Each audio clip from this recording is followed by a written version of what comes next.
మీ కల ఎంత పెద్దదైనా దాన్ని చేరుకోవడం అసాధ్యమని ఊహించుకోండి. కానీ మీకు కలలు కాస్త పట్టుదలతో నిజమవుతాయని నేను చెబితే, జాన్ను కలవండి. ఎప్పుడూ మెరుస్తున్న స్పోర్ట్స్ కార్ను కలగన్న వ్యక్తి. కానీ ఇక్కడ ఒక చిక్కుంది, జాన్ ధనవంతుడు కాదు. ప్రతిరోజు జాన్ తన ఉద్యోగంలో అలసట లేకుండా పనిచేసి, అతను సాధ్యమైన ప్రతి పైసాను ఆదా చేసేవాడు. అతని స్నేహితులు అతనిపై అనుమానం వ్యక్తం చేశారు, కానీ జాన్ ఎప్పుడూ వదులుకోలేదు.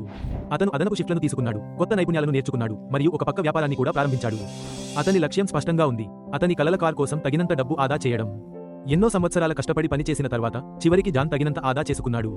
అతను డీలర్షిప్లోకి నడిచాడు, ఉత్సాహంతో గుండె కొట్టుకుంటోంది.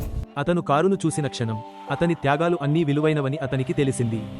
తన కలల కారులో జాన్ వెళ్లిపోతున్నప్పుడు అతను తన కళ్లను నమ్మలేకపోయాడు. జాన్ కథ పట్టుదల శక్తికి సాక్ష్యం. మీ కలలు ఎంత పెద్దవైనా కష్టపడి పనిచేస్తే అవి నిజమవుతాయి. కాబట్టి మీ కల ఏమిటి? జాన్ తన కలను సాధించగలిగితే మీరు కూడా సాధించగలరు అని గుర్తుంచుకోండి. ముందుకు నెట్టండి మరియు ఎప్పుడూ వదులుకోకండి.